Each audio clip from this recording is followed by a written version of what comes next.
ஆவியின் பட்டயம் இது கிறிஸ்துவின் வசனம்.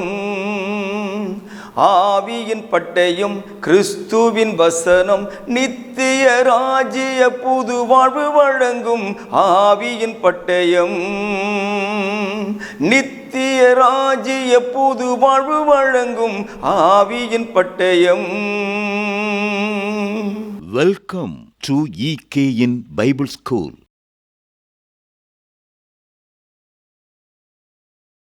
ஆண்டவர் இயேசு கிறிஸ்துவினுடைய நாமத்தினாலே உங்கள் அத்தனை பேரையும் மீண்டும் EKN பைபிள் ஸ்கூல் மூலமாக சந்திப்பதிலே மிகுந்த மகிழ்ச்சி. சுகமாக இருக்கிறீர்களா? நீங்கள் சமாதானத்தோடு இருக்க வேண்டும் என்று சொல்லி நான் ஒவ்வொரு நாளும் உங்களுக்காக ஜெபித்து வருகிறேன் சகோதரர்களே. இன்றைக்கு நாம் முக்கியமான பாடங்களை குறித்து படித்து கொண்டு வருகிறோம். இதுவரை யாராகிலும் அதை பார்க்காதவர்கள் இருப்பீர்களே, ஆனால் முன்னால் இருக்கிற பாடங்களை, முற்பிதாக்களின் காலத்தின் பாடங்களை நீங்கள் படியுங்க. முற்பிதாக்களின் காலத்தில் நாம் இதுவரை என்ன தெரிந்து கொண்டோம் அப்படிங்கிறத சுருக்கமாக சொல்லி என்னுடைய பாடத்தை நான் துவங்கணும் அப்படின்னு ஆசைப்படுறேன். தேவன் உலக படைப்புக்கு முன்பதாகவே ஒரு மாபெரும் திட்டத்தை தம் மனதிலே ஏற்படுத்தினார் என்றும், அந்த திட்டங்களை நிறைவேற்றுவதற்காக இந்த வேதாகம காலங்களில் 3 காலமாக, பிதாக்களின் காலம், மோசேயின் காலம், கிறிஸ்துவின் காலம் என்ற 3 யுகங்களாக அதை பிரித்து எபிரேயர் 1ஆம் அதிகாரம் 1ஆம் வசனத்தின்படி பங்கு பங்காகவும் வகையாகவும் பிதாக்களுக்கு தீர்க்கதரிசிகள் மூலமாக திருவுளம் பற்றின தேவன் என்று சொன்ன அந்த வசனத்தின்படி ஒவ்வொரு காலங்களில் தேவன் மனிதனோடு கூட வெவ்வேறு விதங்களிலே செயல்பட்டார் என்று நாம் படித்தோம். இப்போ வேதாகமத்தில் நாம் என்ன தெரிந்து கொள்கிறோம் என்று சொன்னால், பிதாக்களின் காலத்தில் தேவன் நேரடியாக பேசினார். இதை யாரும் மறந்துவிட கூடாது. பிதாக்களின் காலத்திலே தேவன் குடும்ப தலைவர்களோடு, அது ரொம்ப முக்கியமான விஷயம், குடும்ப தலைவர்களோடு நேரடியாக பேசினார். இடைத்தரகர் யாரும் கிடையாது. 1. 2வது, தேவன் ஒரு குடும்ப தலைவனுக்கு ஒரு சட்டம் கட்டளை கொடுத்த போது அதே சட்டத்தை அவனது பிள்ளைகளுக்கு அவர் கொடுக்கவில்லை அப்படிங்கிறத நாம் தெளிவுபடுத்தியிருக்கிறேன். வேணும்னா மறுபடியும் போய் அந்த பாடங்களை பாருங்கள். 3வது என்ன தெரிஞ்சுக்கிட்டோன்னா, ஆட்கள் மாறலாம், சட்டங்கள் மாறலாம், ஆனால் தேவன் ஏற்படுத்தின திட்டங்கள் மாறவில்லை. ரட்சிப்பின் திட்டம் மாறல. அந்த திட்டம் ஆதியாகமம் 3ஆம் அதிகாரம் 15ஆம் வசனத்தில் சொல்லப்பட்டதான கன்னியின் மூலமாய் வர வேண்டிய வித்து, அந்த வித்தை இந்த உலகத்திலே கொண்டு வருவதற்காகத்தான் தேவன் ஆதாமையும் நோவாவையும் சேமையும் ஆபிரகாமையும் ஈசாக்கையும் யாக்கோபையும் பயன்படுத்தினார், தெரிந்து கொண்டார்.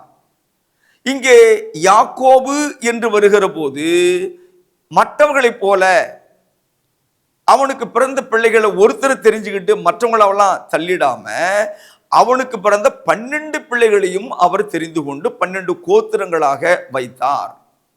இந்த 12 கோத்திரங்களில் தேவன் யூதா என்கிற கோத்திரத்தை தெரிந்து கொண்டு, அந்த யூத கோத்திரத்துல தாவீதின் குடும்பத்தை தெரிந்து கொண்டு, அந்த தாவீதின் குடும்பத்தின் வழியாக அந்த வித்து அல்லது ஆபிரகாமுக்கு, ஈசாக்குக்கு, யாக்கோபுக்கு கொடுக்கப்பட்ட வாக்குத்தத்தமாகிய அந்த சந்ததி வருவதற்காக தேவன் யூத கோத்திரத்தை தெரிந்து கொண்டார்.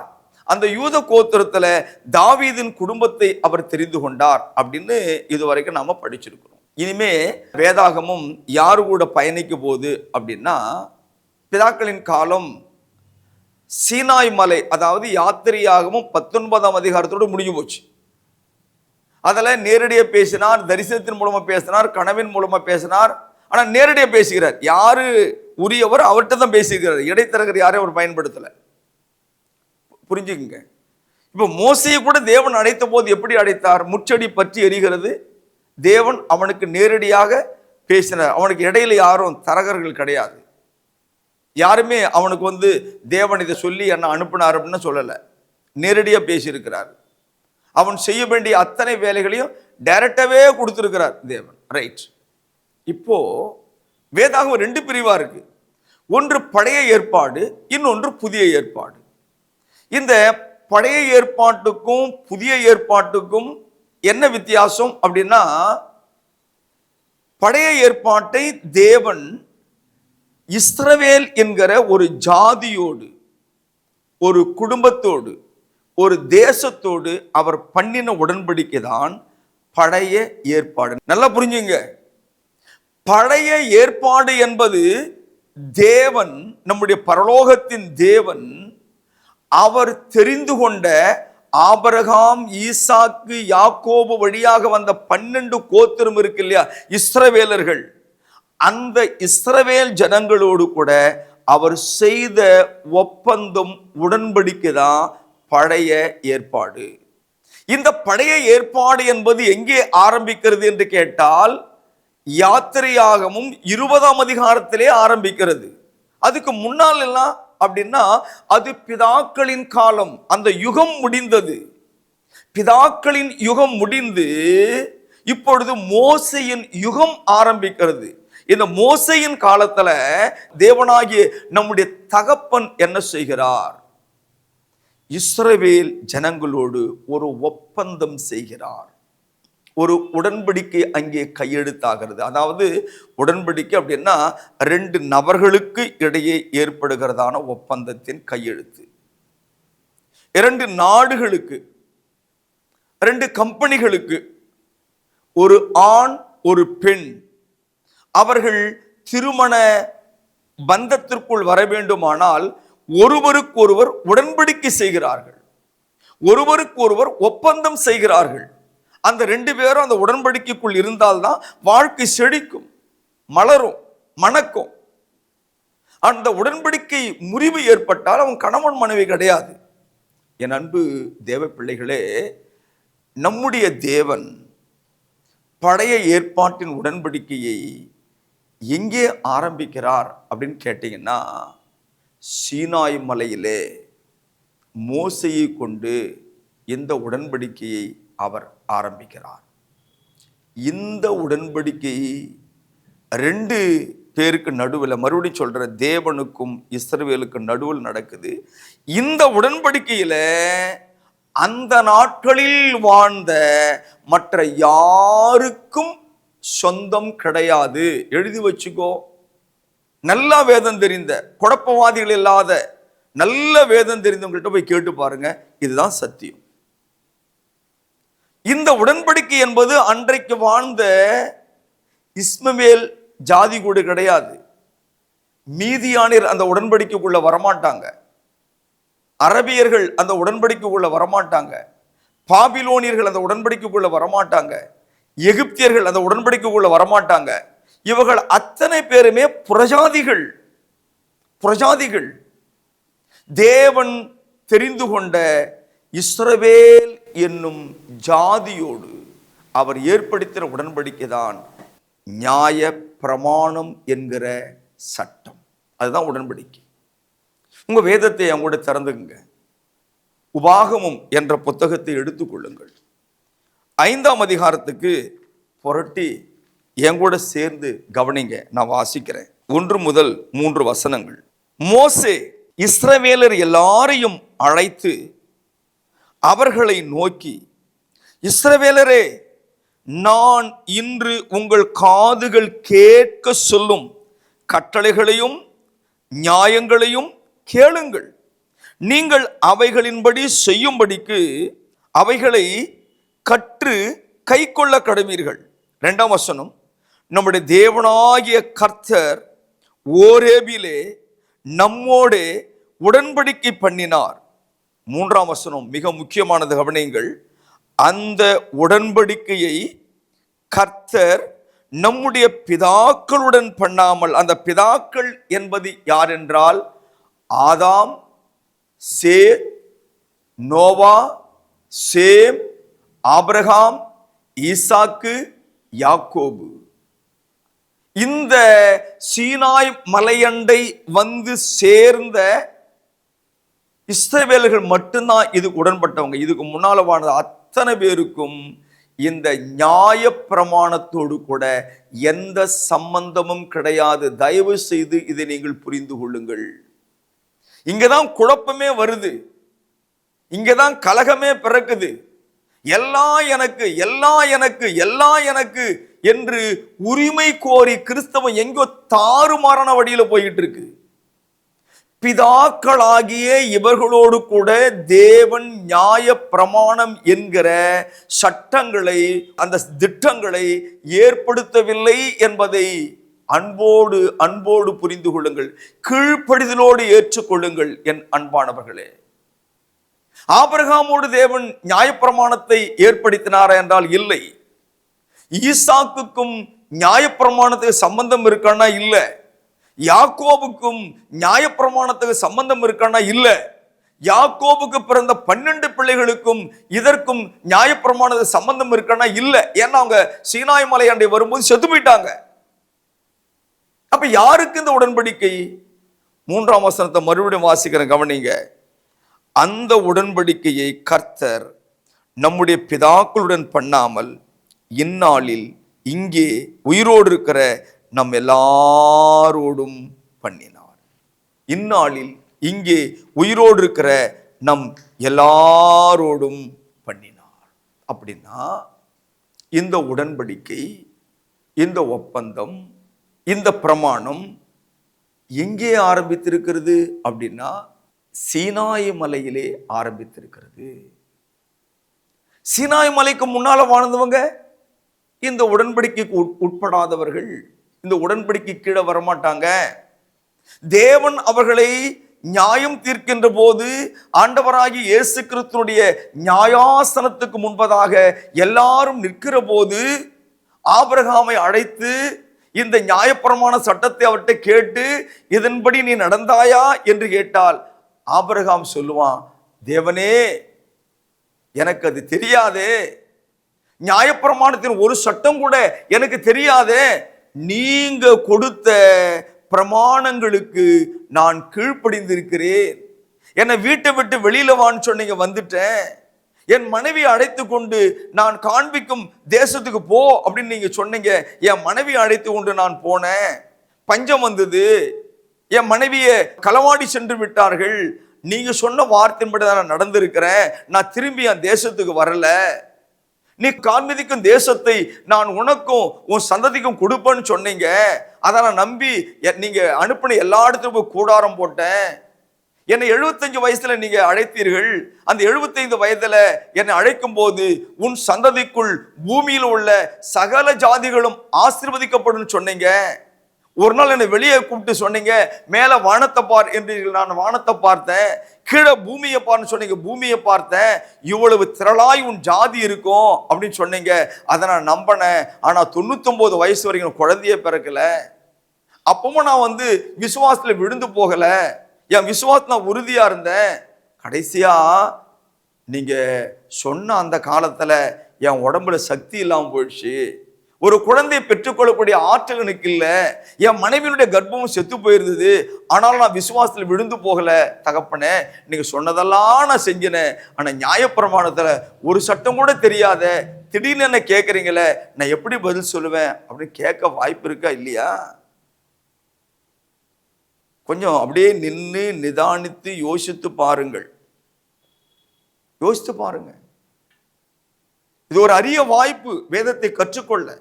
நீங்க மட்டும் கத்துக்கிட்ட போதாது, உன் நண்பனுக்கு இதை அனுப்புங்க, உங்க உறவுக்காரங்களுக்கு அனுப்புங்க, உங்க சபை மற்ற விசுவாசிகளுக்கு அனுப்புங்க. எல்லாரும் தெரிந்து கொள்ளட்டும் சத்தியம் என்னன்னு. இது முடங்கி போகக்கூடாது அன்பானவர்களே. நேரம் எடுத்து மற்றவங்களுக்கு இதை அனுப்பி வைங்க. அதுக்கான ஆசீர்வாதம் உங்களுக்கு வரும். அப்படின்னா நியாயப்பிரமாணம் என்பது முற்பிதாக்களாகிய ஆதாம் தொடங்கி கோத்திர பிதாக்கள் மரித்தார்களே அவர்கள் வரை நியாயப்பிரமாணம் ஆண்டு கொள்ளாது. அதனால இதுக்கு தனி பேரு கொடுக்குறாங்க. இது மோசேயின் யுகம், மோசேயின் காலம். இந்த மோசேயின் யுகம், ஒருத்தர் என்கிட்ட கேள்வி கேட்டார், மோசேயின் யுகம் என்று சொல்லுகிறீர்களே, மோசே செத்து போயிட்டார், அவர் பிறகுதானே யோசுவா வந்தாரு, தாவீது வந்தாரு, ஏசையா, எசேக்கியேல் இவங்களாம் வந்தாங்க. அவங்களாம் எந்த யுகம்? அப்ப 4வது யுகம் ஒன்று இருக்கான்னு கேட்டாரு. இல்லை, மோசேயின் யுகம் என்பது சீனாய் மலை, அதாவது யாத்திரையாகம புத்தகத்தினுடைய 20ஆம் அதிகாரம் தொடங்கி மத்தேயு 27ஆம் அதிகாரம் வரை அந்த யுகம் சென்றது. மார்க்கு 15ஆம் அதிகாரம் வரை மோசேயின் யுகம் இருந்தது. லூக்கா 23ஆம் அதிகாரம் வரை மோசேயின் யுகம் இருந்தது. யோவான் 19ஆம் அதிகாரம் வரை மோசேயின் யுகம் இருந்தது. ஏன் இதை நான் சொல்றேன் அப்படின்னா, இயேசு கிறிஸ்துவை சிலுவை என்னும் மரத்திலே கிடத்தி அவர் கைகளிலே ஆணிகள் அடிக்கப்படுகிற போதுதான் இந்த நியாயப்பிரமாண சட்டம் அவரோடு கூட சிலுவையிலே அறையப்பட்டு நியாயப்பிரமாணம் செத்து போனது. இயேசுவின் சிலுவை வரை மோசே உயிரோடு இல்லை, ஆனால் மோசே சொன்ன சட்டத்தின்படிதான் இந்த இஸ்ரவேலர்கள் வாழ்ந்தார்கள், யூதர்கள் வாழ்ந்தார்கள். அவங்க பண்டிகை கொண்டாடினால் மோசேயின் சட்டத்தின்படிதான் செய்யணும். காணிக்கை கொடுத்தால் மோசேயின் சட்டத்தின்படிதான் அந்த காணிக்கை கொடுக்கணும். தசமபாகம் மோசேயின் சட்டத்தின்படிதான் செய்யணும். மோசே என்பவன் அந்த நாட்களில் செத்து போனாலும் அவன் மூலமாக தேவன் ஏற்படுத்தி கொடுத்த நியாய பிரமாண சட்டங்கள் என்பது சிலுவை வரை ஆண்டு கொண்டது. அதனாலதான் இயேசு கிறிஸ்து சொன்னார் மத்தேயு 5:17, நான் நியாய பிரமாணத்தை அழிப்பதற்காக வரவில்லை, நியாயப்பிரமாணத்தை நிறைவேற்றுவதற்காக வந்தேன் என்று சொன்னார். அதே மத்தேயு 5வது அதிகாரத்தில் ஆண்டவர் இயேசு கிறிஸ்துவானவர் நியாய பிரமாணத்தை குறித்து பேசுகின்ற போது மிக அழகான ஒரு வார்த்தையை சொல்லுகிறார். 18ஆம் வசனம், வானமும் பூமியும் ஒழிந்து போனாலும் நியாய பிரமாணத்தில் உள்ளது எல்லாம், கவனிக்க வேண்டிய வார்த்தை, நியாய பிரமாணத்தில் உள்ளது எல்லாம் நிறைவேறும் அளவும் அதில் ஒரு சிறு எழுத்தாகிலும் ஒரு எழுத்தின் உறுப்பாகிலும் ஒழிந்து போகாது என்று மெய்யாகவே மெய்யாகவே உங்களுக்கு சொல்லுகிறேன். நியாய பிரமாணத்துக்கு ஒரு முடிவு உண்டு என்று ஆண்டவர் இயேசு சொன்னார். அது முடியாதுன்னு சொல்லல. நியாய பிரமாணத்துக்கு ஒரு முடிவு இருக்கு. எப்போ முடிவு அப்படின்னு கேட்டீங்கன்னா, அந்த நியாய பிரமாணம் முழுவதையும் எப்போது நிறைவேற்றப்படுகிறதோ அன்றைக்கு அது ரெக்கார்ட் பை ரெக்கார்ட், அது முடிஞ்சு போயிடும், அது முடிஞ்சிடும். சகோதரர்களே, சகோதரிகளே, அன்பு நேயர்களே, இதை ஆர்வத்தோடு கேட்டுக்கொண்டிருக்கிற கற்றுக்கொண்டிருக்கிற எனக்கு அன்பானவர்களே, இந்த நியாயப்பிரமாணம் என்பது எல்லாம் தெரிஞ்ச நியாயப்பிரமாணம் அப்படின்னு கேட்டா மொத்த பேர் என்ன சொல்லுவாங்க? 10 கட்டளைகள். இதான் எல்லாருக்கும் தெரிஞ்ச ஒரு விஷயம். நியாயப்பிரமாணம் என்னங்க? 10 கட்டளைகள். ஓகே, முடிஞ்சு போச்சு. தேவன் மோசையோடு கூட கற்பலகைகளை எழுதி கொடுத்தது, பேசினது 10 கட்டளைகள் தான். இல்லைன்னு எந்த கொம்பனும் மறுக்க முடியாது. அது மட்டும் தான் நியாயப்பிரமாணம் இல்லை. கிட்டத்தட்ட 613 சட்டங்கள் இருக்கிறது. 613 சட்டங்கள் நியாயப்பிரமாணத்தில் இருக்கிறது. இந்த 613 சட்டங்கள்ல 248 சட்டங்கள் நேர்மறையான சட்டங்கள், அதாவது செய்ய வேண்டும் என்று கட்டாயப்படுத்துகிற சட்டங்கள். 248 சட்டங்கள் இருக்கிறது. 613 சட்டங்கள் எதிர்மறையான சட்டங்கள். இது செய்யக்கூடாது, இங்க போகாத, இதை தொடாத, இதை பயன்படுத்தாத, இதை அகற்று என்று செய்யக்கூடாத சட்டங்கள் நமக்கு 365 சட்டங்கள். ஆக மொத்தத்தில் 613 சட்டங்களை தேவன் இஸ்ரவேல் என்கிற தேசத்தோடு கூட ஏற்படுத்தி இருக்கிறார்.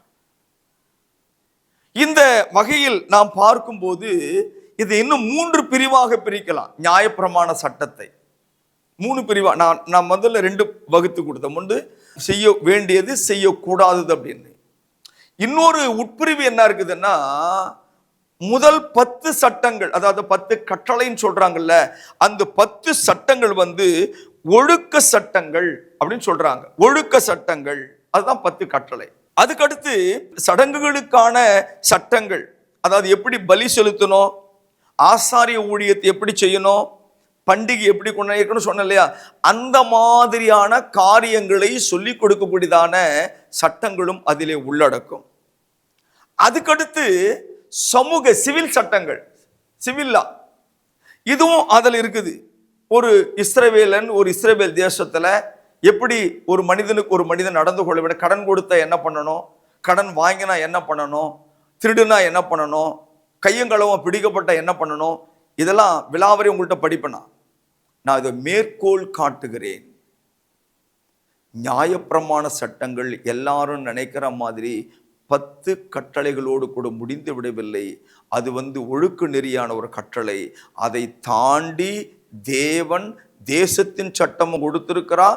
ஆவிக்குரிய வகையில அந்த ஆசாரிப்பு விஷயங்கள்ல தேவனுக்கேற்ற விஷயத்துல எப்படி நடக்கணும் அப்படிங்கிற அந்த சட்டங்களையும் கொடுத்திருக்கிறார். இது சீனாய் மலை தொடங்கி சிலுவை வரை இந்த சட்டம் செல்லும்.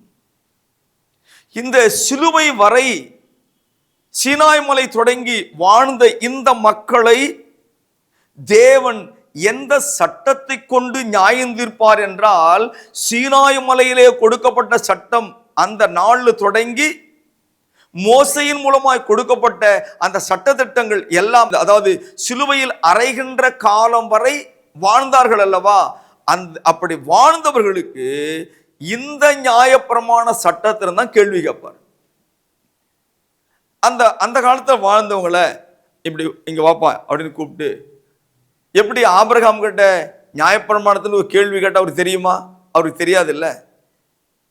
நோவாவை பார்த்து, நீ அப்பா பேழை கட்டன, உன்னை யார் பேழையை கட்ட சொன்னா, இதுல இருக்கிற பிரமாணத்தை பாருன்னு கேட்டா நோவா என்ன சொல்லுவாரு?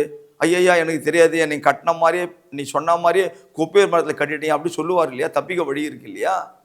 அது போல இந்த மோசையின் காலத்திலே, மோசையின் யுகத்திலே வாழ்ந்தவர்களுக்கு நியாய தீர்ப்பு எதின்படி நடக்கும் அப்படின்னா நியாயப்பிரமாணத்தின்படியே நடக்கும். அதுக்கு உட்பட்ட சட்டத்தை தான் கேட்பாரு. அவங்கள கிறிஸ்துவின் சட்டத்திலிருந்து ஒரு கேள்வி கேட்டா அவங்களுக்கு தெரியுமான்னு தெரியாது. அதனால அன்பானவர்களே, நாம் என்ன தெரிந்து கொள்ள வேண்டும் என்று சொன்னால், மோசே தெளிவா சொல்றான், இங்கே இன்னைக்கு எனக்கு முன்னால உயிரோடு இருக்கிறீங்களே, உங்க கூட தான் இந்த உடன்படிக்கையை தேவன் ஏற்படுத்தினார். அதுதான் உடன்படிக்கை. பழைய ஏற்பாடு எங்கே ஆரம்பிக்கிறது, பழைய ஏற்பாட்டு உடன்படிக்கை எங்கே ஆரம்பிக்கிறது அப்படின்னு கேட்டீங்கன்னா, யாத்திரையாகமும் 20ஆம் அதிகாரத்துல தான் பழைய ஏற்பாடு ஆரம்பிக்கிறது. அதே மாதிரி புதிய ஏற்பாடுன்னு இருக்கு இல்லைங்களா, இந்த புதிய ஏற்பாடு எங்க ஆரம்பிக்குது அப்படின்னா, எல்லாரும் என்ன சொல்லுவாங்க, மத்தேயு, மார்க்கு, லூக்கா, யோவான். அது தப்பு. புதிய ஏற்பாடு மத்தேயு, மார்க்கு, லூக்கா, யோவானில் ஆரம்பிக்கவில்லை. புதிய ஏற்பாடு சட்டதிட்டங்கள், முறைமைகள் ஆண்டவராகி இயேசு கிறிஸ்து கற்றுக் கொடுத்திருக்கிறார். ஆனால் இயேசு கிறிஸ்துவே மோசையின் சட்டத்தின் கீழ் தான் வாழ்ந்திருக்கிறார். மோசையுடைய நியாய பிரமாணத்தின் கீழ் தான் வாழ்ந்திருக்கிறார். காரணம் என்னன்னா, மோசே அந்த சட்டத்தின் காலத்துல தான் இயேசு கிறிஸ்துவும் பிறந்திருக்கிறார். புரிஞ்சுக்குங்க. அப்போ என்ன கேட்கலாம், ஐயா இவ்வளவு பேசுறீங்களே, அந்த புதிய ஏற்பாடு எங்க தாங்க ஆரம்பிக்குது அப்படின்னு கேட்டீங்கன்னா, புதிய ஏற்பாடு என்பது அப்போஸ்தலர் நடபடிகள் 2ஆம் அதிகாரத்துல தான் ஆரம்பிக்குது. அப்போ அப்போஸ்தலருடைய 2ஆம் அதிகாரம் வரைக்கும் மத்தேயு, மார்க்கு, லூக்கா, யோவான், நான் ஏற்கனவே சொன்ன அந்த வசனத்தை சிலுவையில் அறைந்த அந்த இடத்தை விட்டுருங்க.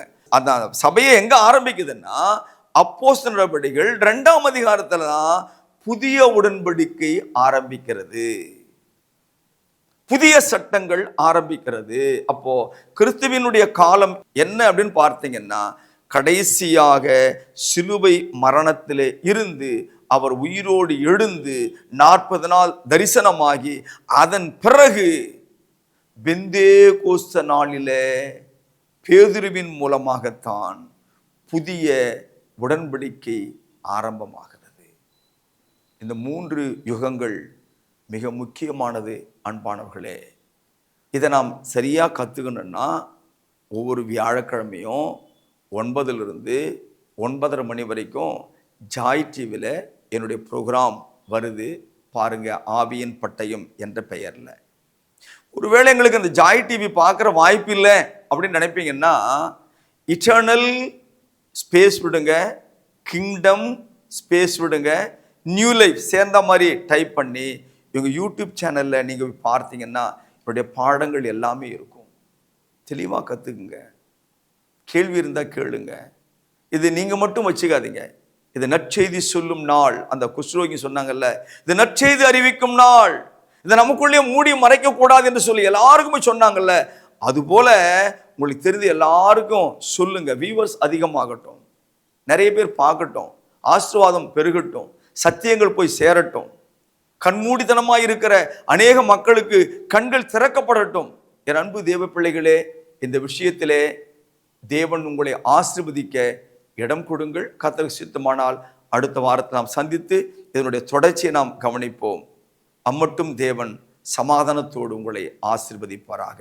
ஜெபம் செய்வோம். எங்கள் அன்புள்ள நல்ல பிதாவே, இந்த ஆசீர்வாதமான நாளிலே நாங்கள் கற்றுக்கொண்ட பாடங்களுக்காக ஸ்தோத்திரப்பா.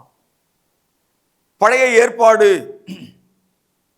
ஆதியாகமும் யாத்திரையாகமும் என்று தொடங்கினாலும், ஆதாம் முதல் தகப்பனே வாழ்ந்தவர்கள் அநேக விஷயங்களை வேதத்திலே எங்களுக்கு எழுதியிருந்தாலும், பழைய ஏற்பாடு உடன்படிக்கை யாத்திரையாகமம் 20ஆம் அதிகாரத்திலே தொடங்குகிறது நாங்கள் படித்தோமே. தெரியாத எத்தனையோ பேர் இருக்கிறார்களப்பா. அவங்களுக்கெல்லாம் அந்த பாடம் போய் சேரணுமே. எல்லாரும் தெரிந்து கொள்ள வேண்டுமப்பா.